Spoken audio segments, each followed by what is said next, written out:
Chris Mellon talks about motherships. Lou Elizondo talks about giant UFOs and a lot more. It's time for another UFO News Roundup, so get in here. This is Jack with the Cosmic Road. I talk about UFOs and the paranormal. Please hit like, please subscribe, please let me know what you think in the comments below. And yes, I'm talking to you from the country of Georgia, the former Soviet nation of Georgia. My wife and I are here for an extended stay for probably about a month, and we are really enjoying it. The food here is amazing. Food tastes like it should. Did you know that chicken has flavor? Chicken has flavor, guys. It's crazy. I don't know what the American food industry has been doing. But okay, here we go, guys. Here we go. Here's Chris Mellon talking about the drone incursions over ICBM, intercontinental ballistic missile facilities and other facilities, Air Force facilities, etc. What are these drones? Well, he says we don't know, but then he goes one step further and he says that some of them have been seen going inside motherships. What? Okay. Let's hear from Chris. Surprising was their numbers and location, the fact that they didn't see who was controlling these things. They never found anybody operating them or anyone who was responsible for this. But in addition, there were reports and their FOIA documents that back this up that show that something that was described as a mothership came in and appeared on occasion, and these drone-like objects went inside of it. I talked to a deputy sheriff out in Nebraska who described one of these incidents, and he saw this larger object craft appear. It was brightly lit. He saw the other smaller objects disappear inside of it, and he said that thing took off like nothing he's ever seen. Extreme speed, flew almost directly over his position. The sheriff saw it as well. Whoa, that's insane, guys. So yeah, the drone incursions, they're not drone incursions, are they? At least nothing that we're familiar with. Yeah, what are these guys doing? What are the UFOs doing? Why are they, buzzing our airfields and our nukes? I mean, surely they have better ways of, retrieving data, right? I mean, we have satellites, we have all sorts of stuff where we can tell what's going on the planet's surface. Surely they have stuff like that, right? I can only think they're like taking measurements, like, air samples or something like that. Something where they actually have to physically, have to be there. But then again, they'll buzz airplanes. They seem to like to be hands-on. Now, maybe they're taking samples with the airplanes too, with the Dragon UFOs and so on. Again, I don't know why they would need such, hands-on, if you will, surveillance of our stuff. I can only think they're taking samples or they're doing something where they actually physically have to be there. But there you go. No drones involved in the drone incursions. Yeah. Okay. Meanwhile, Lou Elizondo is talking about Roswell. There was actually two incidents. There was two crashes, not one. And one was partially recovered, and there were biological specimens inside. Allegedly 4, and they were very quickly whisked away, taken to the military base to lock them down. They didn't want the locals touching them or getting a hold of them. And of course, we know what happened after that, which was this campaign to say, oh no, these are Mylar balloons and stuff like that. These are crash test dummies that came down. Well, that's interesting because we weren't using dummies back then for some of these tests. We weren't using dummies until later. So these specimens were looked at. I don't know where they went after that, and where the material went after that. The trail gets kind of cold. Turns out later that there was another U.S. military installation, Wright-Patterson in Ohio, that also was involved in looking at material of crashed unknown vehicles of unknown origin.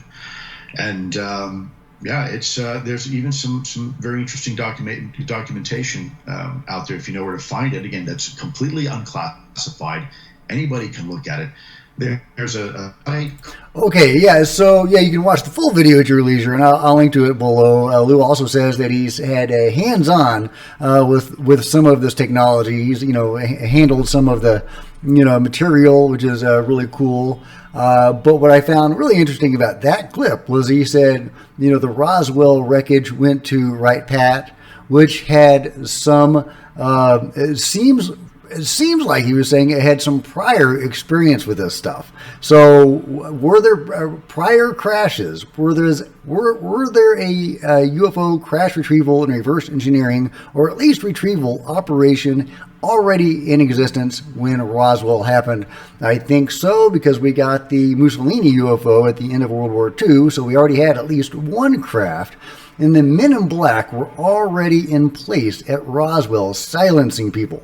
So I think that, the UFO control group was already in existence at that time. And Wright Patterson was part of it. Of course they were. Let's see. He also talks about Ross Coulthart's giant UFO. Ross Coulthart, who you know well, and you've done a wonderful interview with on News Nation, and he's carved out a wonderful niche for himself through News Nation and his reality check show. People should check that one out. Discussed a while back a UFO so big that it couldn't be moved and was actually built over Lou, and it's still used to this day as a working building. And I wonder, was that something you had heard of at the time, and how common could that be? I unfortunately cannot discuss that. I have to be very careful. I can discuss what is in the book because I have approval to do that. What you are referring to is something that I would not be able to confirm or deny. And let me be very clear with that. I cannot elaborate at all. If someone else has elaborated on it, that's fine. I have not been given any permission to discuss anything like that. Okay, so he hasn't been given permission to discuss it, which means there's something to discuss, right? So apparently there is a giant UFO. Ross has talked about it, and now Lou is not confirming nor denying it. And he doesn't have permission to talk about it, which can only mean there's something to actually talk about. We've got more. Look at this. China has their own UFO now, but of course it's a drone. But check this out, guys. China's got a UFO drone. Yeah, not the Mothership that Chris Mellon was talking about, most likely. But they do have their own UFO drone. That's crazy. Why? Because they can. Actually, that's pretty cool. I think I need to get one of those. It's pretty neat. All right, let's see what else we got. Okay, yeah. Let's do this. Kind of wanted to end on that, but I'm trying to do this as quickly as possible. And we've got Travis Taylor with Jay Stratton in a band. Okay, I can't actually play it with the music, but there you go, Jay Stratton and Travis Taylor rocking it out in their own band. Isn't that wild? Isn't that crazy? I love it. I need to go to that concert. Meanwhile, Elon Musk says it's the plan that he is announcing the timeline for Mission Mars. That's right, there's a new timeline. 2 years, first uncrewed starships launched to Mars during the next Earth-Mars transfer window to test landing reliability. 4 years, first crewed flight to Mars if the uncrewed landings are successful. And 20 years, goal of building a self-sustaining city on Mars with an exponentially growing flight rate. Long-term, becoming a multiplanetary species to increase the probable lifespan of consciousness by reducing dependence on a single planet. All right, well, there you go. Well, obviously, consciousness is not really at risk because there's aliens already here. There's beings from outside the Earth already here and probably from outside of our reality, of our dimension. Consciousness is not at risk, but humanity might be, or at least our version of it. There seem to be other versions of it. Meanwhile, check this out from Daz Smith. A small part of soon-to-be-released for the first time remote viewing data from 1993 on the Roswell incident. Video currently in production, but here's a teaser. Check it out.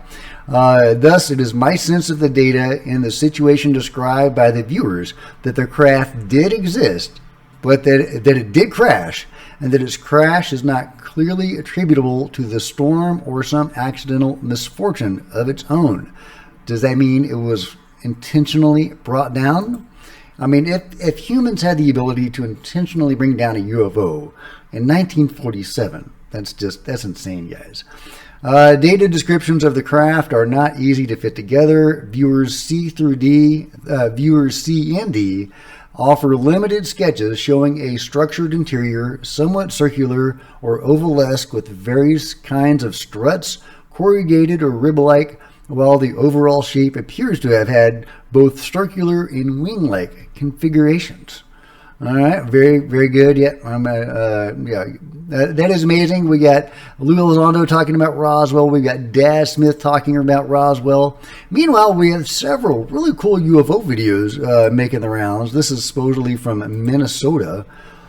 A guy just driving down the road sees this object in the sky. What do you think that is? Is that a legitimate UFO? Could that be one of Chris Mellon's motherships? Or is that a balloon? Can you think of some conventional explanation for that? Obviously, it could be CGI, could be a hoax, but a really interesting sighting if it's legit. And I realize there's probably a lot of background noise. Sorry about that. There's very little I can do about the audio quality. I brought my Yeti. I got my big old microphone here, and I brought my same webcam I always use. But audio is probably going to be not perfect, unfortunately. Let's see, what else have we got? Well, yeah, we got another cool UFO video. Check this out. This has been making the rounds. Apparently, this is from Brazil.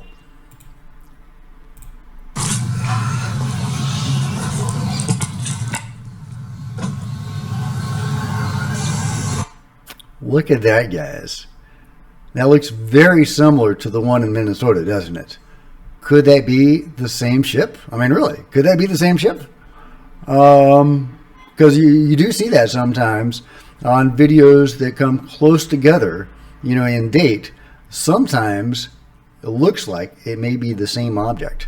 And that sure looks a lot like it. If it's not the exact same object, it could be, in part of the same fleet, if you will. Either way, really interesting. Of course, it could be a big hoax. You never know, but I thought that was really cool. Another cool UFO video from John Bell from Real Florida UFO. Check this out. He's filming these two objects in the sky that are just like regular UFOs way up there. And then he gets a flyby. And yeah, we'll see it in just a moment. There you go. Now, a lot of people will say, hey, that's a meteor. Okay, so maybe, but look at what it does at the end. How it kind of goes to the side before rippling out. I don't think that's a meteor. It does not look like a meteor breaking up to me. Looks like it's making a dive to the right, and then it goes into stealth mode, or left. But let me know what you think about that really cool UFO video from Real Florida UFO. Let's see what else we got. I think we're about running. Oh, here we go. From John Greenwald, the DOD continues its cover-up of Arrow's operations and what our tax dollars are going towards within this effort. They will neither confirm nor deny records exist when it comes to Arrow's communications with attorney Danny Sheehan, because if they did, it would reveal a connection or interest in matters relating to records compiled for law enforcement purposes. This is just the latest in a long saga I've written and talked about for about a year and a half, wherein most of Arrow's documents, files, investigations, transcripts, etc., are hidden under this exemption, not just those connected to an attorney. I have lost numerous appeals fighting this, and for more than 15 months now, the Pentagon refuses to give me an explanation justifying it. I have followed up well into the double digits of times, all to mostly be met by deaf ears. So very interesting. And he says the reason for this is because if they did admit this stuff, it would reveal a connection or interest in matters relating to records compiled for law enforcement purposes. Very interesting, not surprising, of course, that they're hiding this. They always have. Good on John for pushing this, for appealing it and trying to get answers for us. He's gotten a lot out of the government. He really has. As much as they stonewall him, he keeps pushing. And as much as I sometimes have disagreements with John and thinks, he could go about things a little differently, he really has done a lot of good for the UFO community, and he's gotten a lot of fascinating information out of it. Meanwhile, Lou is asked whether the government is in contact with ET. Let's hear what he has to say. If the government is working to reverse engineer craft, or biological material is being housed in certain defense contractors like Lockheed, which has been, and not necessarily Lockheed, but this has been stated by David Grush in his testimony before Congress. One could easily imagine then that these beings would be in communication with leadership structures in the world. And so are there people in your community who think that this intelligence is actually already exerting influence over our leadership structures and our governments? Well, it is already exerting influence. I don't know if it's deliberate or not. I mean, the fact is now you have presidential candidates being asked about this topic. No, that's not what I mean. That's not what he means. And Lou doesn't give any better answer than that, unfortunately. He doesn't suddenly decide to reveal that the presidents have been in contact with ETs. But there you go. That is his response when asked, are we in contact? Overt contact with the phenomenon. He says, well, there's at least indirect, interaction, right? Presidents are now being asked about this. And, I admit that's pretty cool that presidents are being asked about it by reporters that aren't winking or smirking or rolling their eyes as they're asking the question. So, and the presidents aren't, doing the same. So that's cool. But we know that ET does seem to be in contact, at least at some level, with the UFO control group.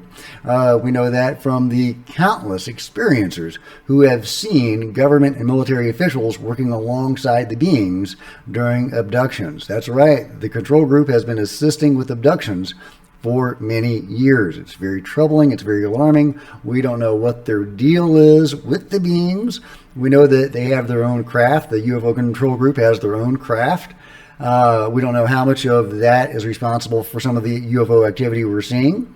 But, obviously there seems to be some sort of trade going on, right? Some sort of deal was struck. They get technology. They assist in abductions. We don't know what else is going on. There does seem to be more to it than that. People like Haim Ashed, Brigadier General of Israel and co-founder of Israel's space program, said that the governments of the world were in touch with the beings, and of course that the president knew about it, that Trump knew about it and was going to reveal it to the people, but he was talked out of it. Ross Coulthart echoed that, but said he wasn't talked out of it. He was threatened out of it. So who knows what the truth is? But there you go. There's Lou Elizondo's response to all of that. Let's see. What is this? This just popped up. BBC just reported this. The authorities decided to use cloud seeding missiles to bring around a storm. What? Okay. This just popped up. Okay. All right. Cloud seeding missiles to create a storm? What? Okay. I don't know. I don't know anything about this. Time for the panel. Underwear storm hits China. Okay, I don't even know what that's all about. But there you go. That's what I get for doing it this way. But I hope you guys are doing fantastic, and I wanted to leave you with this cool Mercury arc rectifier found in a 102-year-old elevator used for switching AC-DC current. If not from the old world, it was far likelier built on the basis of salvaged old world technologies. And I think he's talking about things like Atlantis and stuff like that by old world. He's not talking about Europe. Mercury was arguably one of, if not the most important element of the old world. By means of it were engineered ancient flying machines, the Vimana, which I've talked about before, electrical generators, as well as supposed healing properties. Mercury can do all of that. Okay, intriguing. But here is the Mercury arc thing found in the 100-year-old elevator. Well, I don't know if it's based on Atlantean technology or not, but it's pretty cool, pretty steampunky, pretty badass. I think Tesla would approve. Let me know what you think about that and everything else covered today in the comments below. And if you've enjoyed this video made from the country of Georgia, give me a big thumbs up. I sure appreciate it. Smash the like button, the subscribe button, and the bell to be notified of future videos. You don't want to miss a thing. Join me on social media, Facebook, Twitter, Discord, links below. Love to see you guys there. If you want to support Cosmic Road in an even bigger way, consider grabbing a coffee mug or a t-shirt in the merch store below, or by becoming a channel member. Channel members are rock stars, and I really appreciate you guys' support. Thank you guys so much. Meanwhile, there's plenty of other videos on the channel, and I'll see you guys next time. This is Jack with Cosmic Road, signing out.